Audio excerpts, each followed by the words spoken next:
Bora falar sobre dopamina, mas de um jeito um pouco diferente.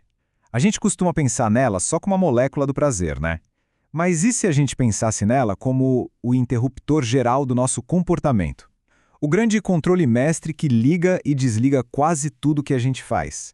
Para começar a entender isso, se liga nessa pergunta. Que substância química seria tão poderosa, mas tão poderosa, a ponto de controlar ao mesmo tempo a nossa vontade de explorar o universo e a nossa capacidade de simplesmente andar de um lado para o outro numa sala? Pois é, a resposta é a dopamina. E essa dualidade é que torna ela tão fascinante. Ok, então vamos mergulhar nisso. Para entender a dopamina de verdade, a gente precisa olhar para os dois grandes reinos onde ela manda. A motivação, que é o que nos dá o impulso, e o movimento, que é o que nos permite agir. Pensa assim, a dopamina atua em duas frentes principais. De um lado, ela é o combustível da nossa curiosidade, da nossa vontade de ir atrás das coisas. Do outro lado, ela é quem garante que os nossos músculos obedeçam com precisão. São dois trabalhos gigantescos, sabe? E tudo gerenciado pela mesma molécula. É quase como uma história com dois personagens principais. Um deles é o explorador, aquele aventureiro que vive dentro da gente, sempre buscando coisa nova. O outro é tipo um engenheiro de precisão, que garante que o corpo execute cada comando direitinho, com fluidez. E quem alimenta esses dois? A dopamina. Vamos olhar mais de perto o lado da motivação. A dopamina está por trás daquela energia para socializar, sabe?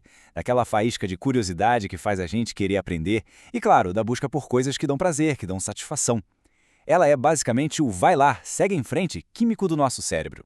Agora, no outro extremo, a gente tem o controle dos movimentos. A dopamina é, fundamental para que os nossos movimentos sejam suaves, coordenados. Tanto que, quando os níveis dela caem muito, como acontece na doença de Parkinson, a pessoa perde essa capacidade de se mover bem. É justamente por isso que remédios como a L-Dopa, que ajudam a aumentar a dopamina, são usados para tentar restaurar essa função. Mas aqui é que está o pulo do gato.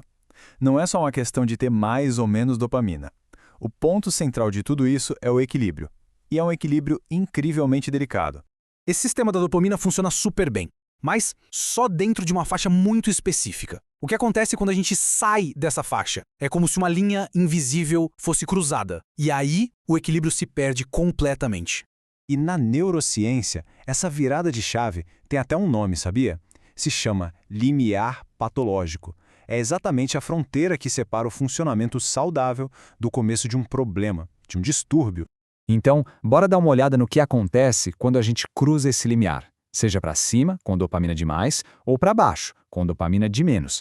Primeiro, vamos analisar o problema do excesso.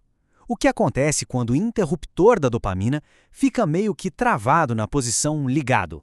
Bom, um excesso muito grande de atividade da dopamina está diretamente ligado a sintomas psicóticos, como os delírios, por exemplo. Isso é considerado um dos pilares para a gente entender condições como a esquizofrenia, onde a percepção da realidade pode ficar bem alterada. Ok, mas e do outro lado? O que acontece quando os níveis de dopamina despencam? Aí a gente tem o problema do esgotamento.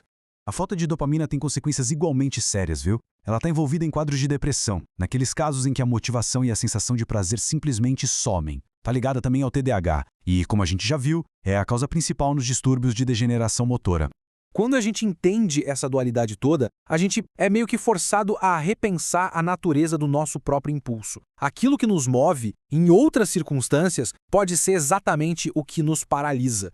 Então, a grande sacada aqui é a seguinte: o mesmíssimo sistema químico que gera a nossa ambição, a nossa curiosidade, a nossa capacidade de agir, é o mesmo sistema que, se ficar desequilibrado, pode levar a condições mentais e físicas muito sérias.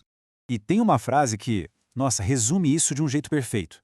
A dopamina é o motor químico do nosso comportamento, para o bem ou para o mal. No fundo, ela é a força que nos move, mas a direção que essa força vai tomar, isso depende totalmente do equilíbrio do sistema. E tudo isso deixa a gente com uma pergunta no ar, né? Se uma única molécula pode ser a base tanto da nossa maior força quanto de algumas das nossas maiores fraquezas, quão fina, mas quão fina de verdade, é a linha que separa uma coisa da outra?